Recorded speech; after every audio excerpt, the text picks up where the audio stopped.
Hey, it's Darren with Arbitrage Trade. It is time for Deep Dive with Daniel. It's been a while. Welcome back, Daniel. Yes. Thank you. Thank you. We Finally appreciate woke what you up. bring. Finally Yeah. adjusted to the time change. See, that's why. That's why I haven't done it in that long. It's just because of all that. Life, man, you know? That's right. Life. Making money. That's really what a lot of it's been. We go so long on the after the bell segments. But let's jump in. This is a good one back because I do think more and more people are actually questioning this. As you know, I always have, just because that's my nature.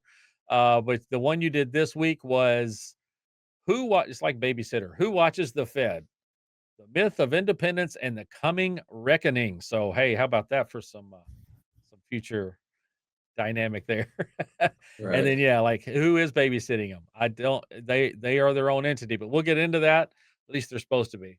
Um, so just kind of talk about kind of I don't know, just kind of set the table with what the Fed is and why they are basically considered or supposed to be independent.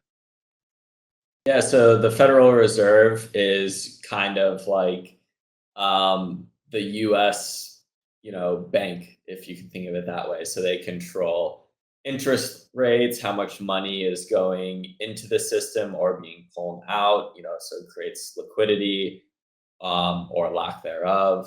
And they operate on a dual mandate of trying to keep inflation at a certain number, which historically is about 2%, and they try to keep unemployment pretty low. So, their job is more or less to keep the economy, stable, if you will.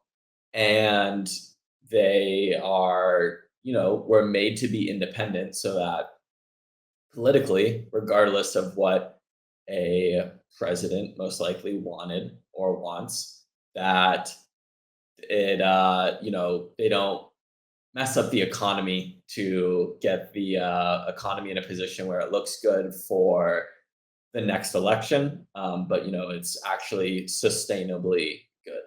And so that's the reason that they became independent. I forget exactly. 1913 is when that was all kind of developed. So, but we'll talk about how that's maybe not so true. Right. So it was a long time ago it was created, and one could say that there's a lot more people saying, "Why do we have it at all anymore?"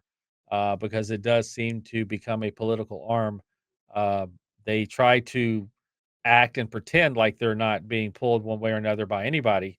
But I think it's a good cop, bad cop thing that they put out there just so the public can think that it is an independent arm, even though I think it's an arm being used by the ultra wealthy, not just in this country, but in the world. Now I know you didn't write that on here, but I'm just saying that's my own opinion, of course.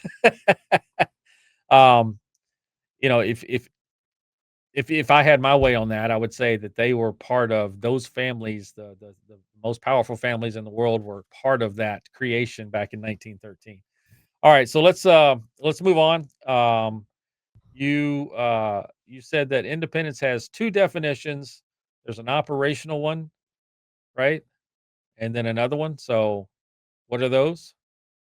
Yeah, so operational independence is the ability to execute policy. So, this is them. Recently we've gone from quantitative tightening to quantitative easing. As of So, Friday. essentially, Yep. taking money out of the system to allowing more money to go back into the system. And, there are also things like putting interest rates at a certain level. So they have the ability to say, like, hey, here's our go forward mandate. And then they have goal independence. So that's the power to decide whatever goal they want, right? So if they want rates at, let's just say, 4%, which they're at now, they have, the ability to say, like, rates are at 4. That's our goal. We're going to keep it there because we think it'll get inflation down to 2%, which it's not, it's at 3. And we want unemployment at these levels. So they're allowed to say that. Where, as we know, the president currently wants rates significantly lower. What that number is, I don't know. But they're independent in that goal. So Yeah, well, I like Zerp as much as the next guy, but I don't need to know if we need another Zerp era right now. But is four Yeah. percent too high? Yeah, maybe. Well, let's roll into that. You've got examples of quote political pressure that have happened. You gave us 5 cases, and I think we can go ahead and throw in this one as being the 6th one, from, number 45 and 47 president. So, go Yeah, ahead yeah. and tell us what those examples are. So World War II, they pegged treasury yields to be low so that the U.S. government could borrow cheaply to finance World War II. So that became kind of the Fed became lockstep with probably the presidency at the time. We had Nixon and Arthur Burns in 1971 help get interest rates lower so that he could get reelected. We had Volcker in the 1980s when inflation was running hot. Rates got super high, almost 20%. And he had the cover of Reagan helping him, kind of politically saying that this is what we need to do. We had Alan Greenspan in the 1990s and 2000s who wanted the stock market to rise to keep politicians happy and reelected. And we have the classic '08 2020 um, reduction of rates to near zero to help assets continue to rise after they had dropped significantly. And so, I think the important thing to note here, Darren, is that obviously when push comes to shove and things are getting drastic, the Fed, I think you could say, just becomes aligned with what the president wants, right? Like nobody wants face ripping inflation. Nobody wants, a down stock market that is, kind of ruining people's lives. And nowadays we call it the Fed put, right? Something goes wrong, the Fed's going to come in and stop it from getting worse. And we've kind of seen that since They COVID. We count on saw it. it we saw it with Silicon Valley Bank. We saw it when from like when the tech stocks started to decline. And so it is, independent. But when it is needed, they kind of shore up their differences and work together to get the objective done that's potentially best for the people. Hopefully, without too adverse of a long term effect. Yeah, so you say people, huh? A certain group of people way at the top of that food chain. It's Yep. great for them, which actually falls into that whole trickle down idea. But I know that's why I heard Volker's name brought up a lot this last couple of years, is because they were trying to uh, make Volker's what he did and trying to say that Jerome's trying not to do that. But it's interesting. It'll be interesting to see. I think the impact will be felt.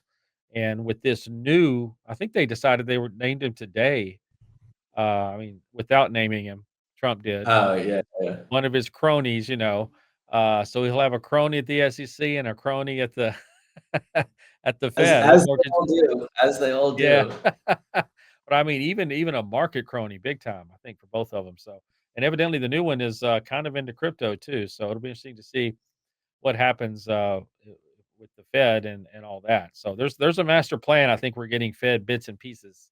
That's Mhm. already been made years ago. So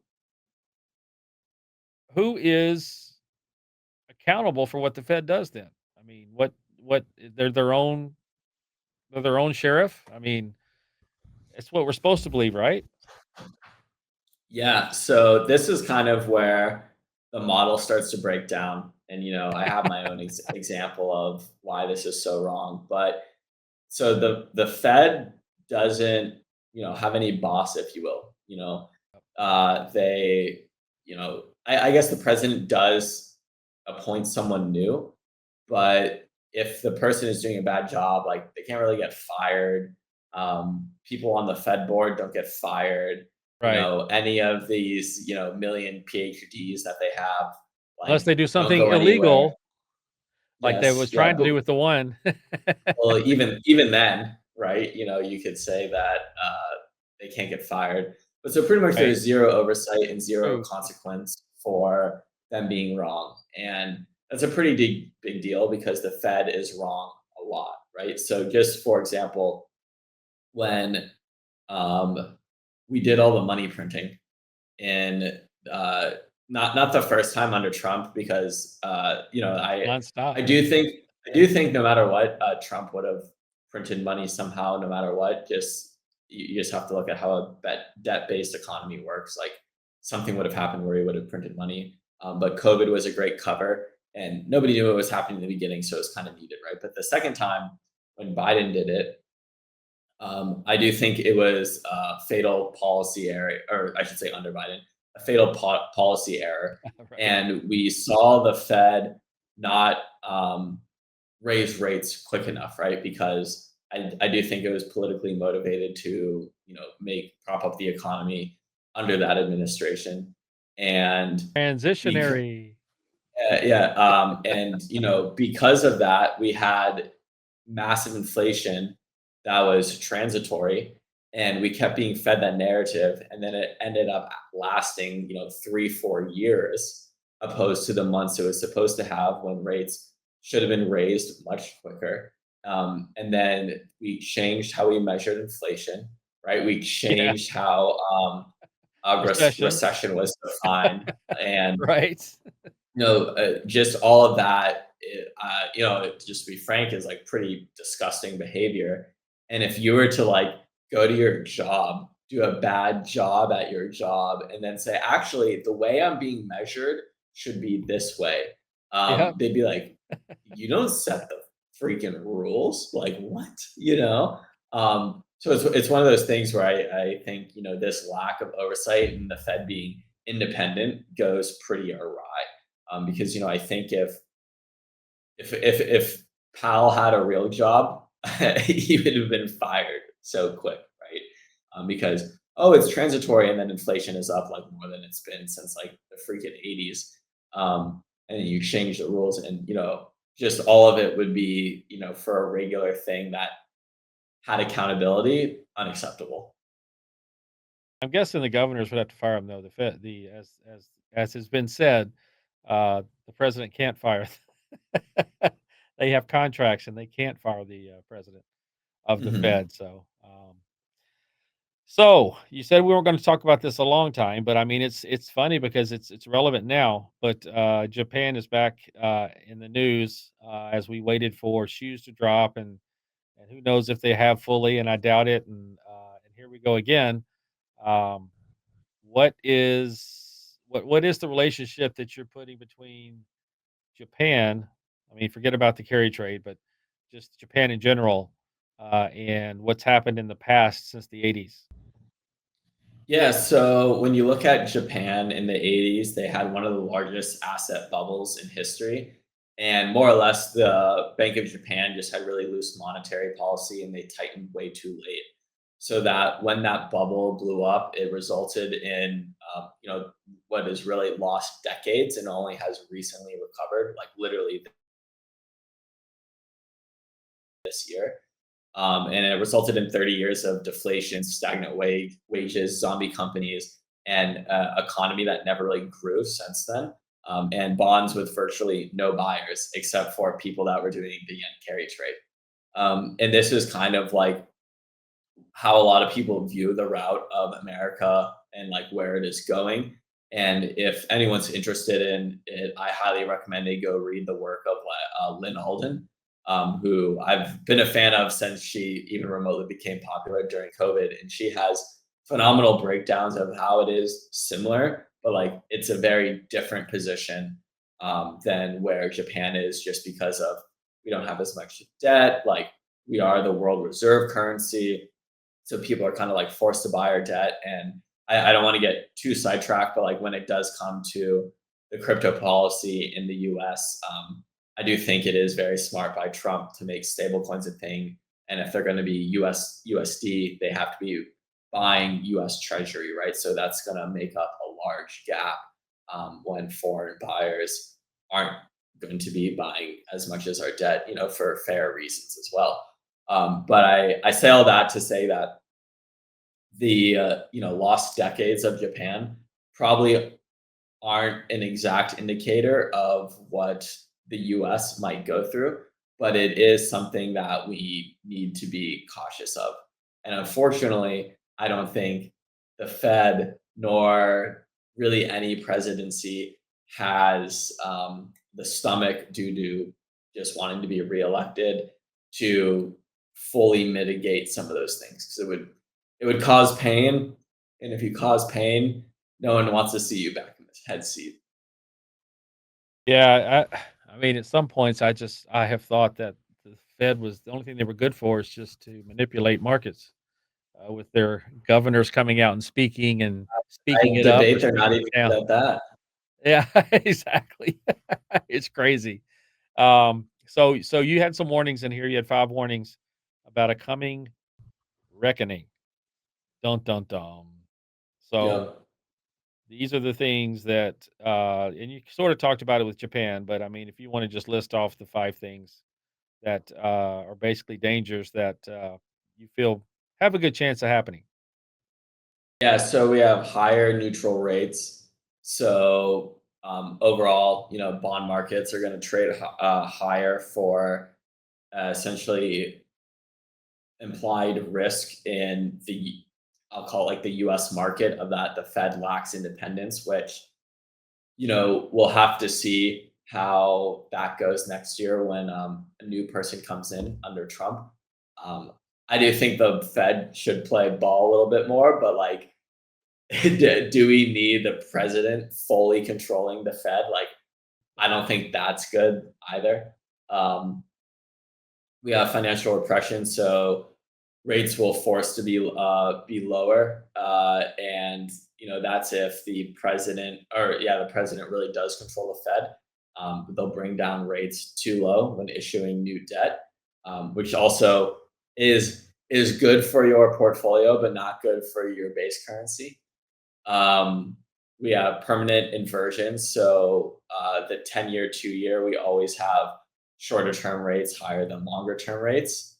And eventually that does revert, which is, we've talked about before, yield curve reversion um, is always a predictor of a recession, except this time.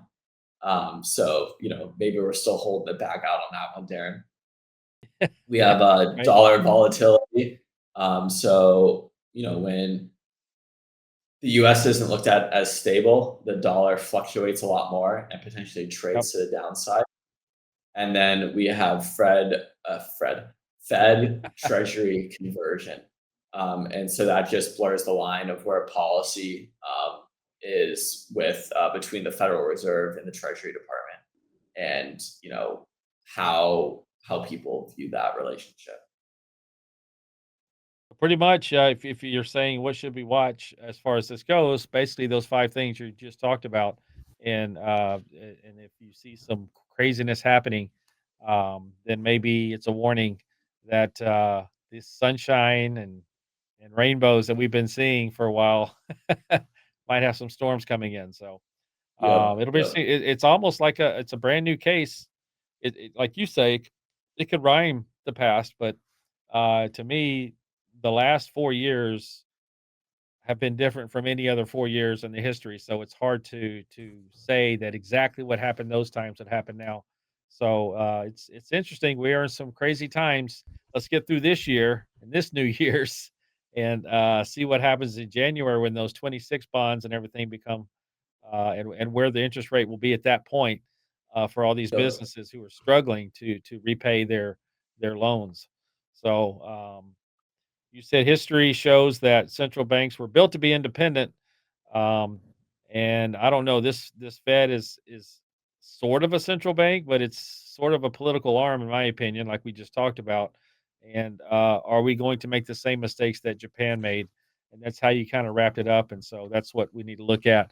And we need to wait and see what happens if they continue raising their rates in Japan, and if there's still some more another shoe to drop uh, with Japan. And Yeah. and their money. All right.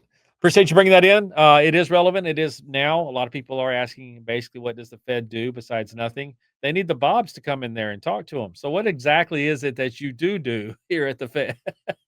Yeah. Right. All right. We I'll need see you that next we week. need that open AI daily meeting of what did you do Oh, yeah. today? That's right. That's right. All right. Thanks, Daniel. I'll see you next time. See you, Darren. All right. Bye.